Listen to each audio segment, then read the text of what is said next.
আসসালামু আলাইকুম প্রিয় ভিউয়ার্স, আপনারা কি জানেন হৃদরোগের সবচেয়ে বড় কারণ হলো রক্তনালীর ব্লকেজ।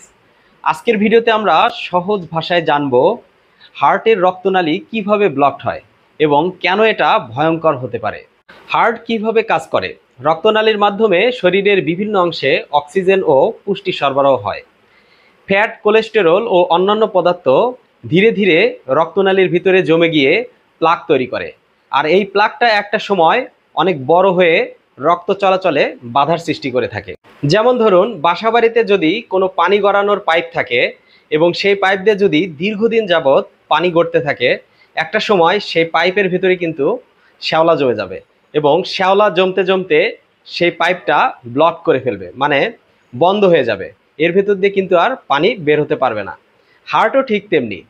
হার্টের রক্তনালীর ভিতর দিয়ে যখন কোলেস্টেরল, ফ্যাট বা অন্যান্য পদার্থগুলো প্রবাহিত হতে থাকবে এবং ধীরে ধীরে সেই রক্তনালীর ভিতরে এরা জমতে জমতে সেই রক্তনালীকে ব্লক করে ফেলবে, মানে রক্ত চলাচলে বাধার সৃষ্টি করবে। তখন আর রক্ত স্বাভাবিকভাবে তার ভিতর দিয়ে প্রবাহিত হতে পারবে না, তখন এটি আলটিমেটলি ব্লকড হয়ে পড়বে।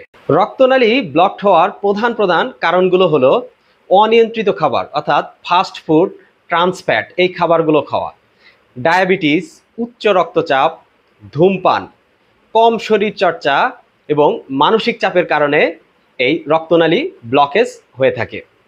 রক্তনালী ব্লকেজ হলে কি কি লক্ষণ দেখা যায়? রোগী বুকে ব্যথা বা চাপ অনুভব করবে, রোগীর শ্বাসকষ্ট হয়ে যাবে এবং রোগী খুব সহজেই ক্লান্ত হয়ে পড়বে।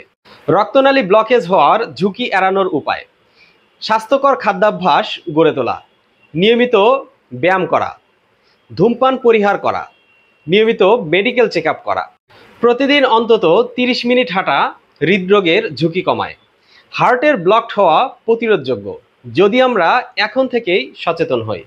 ভিডিওটি ভালো লাগলে লাইক দিন, কমেন্ট করুন এবং বন্ধুদের সঙ্গে শেয়ার করুন। আর আমাদের চ্যানেলটি সাবস্ক্রাইব করতে ভুলবেন না।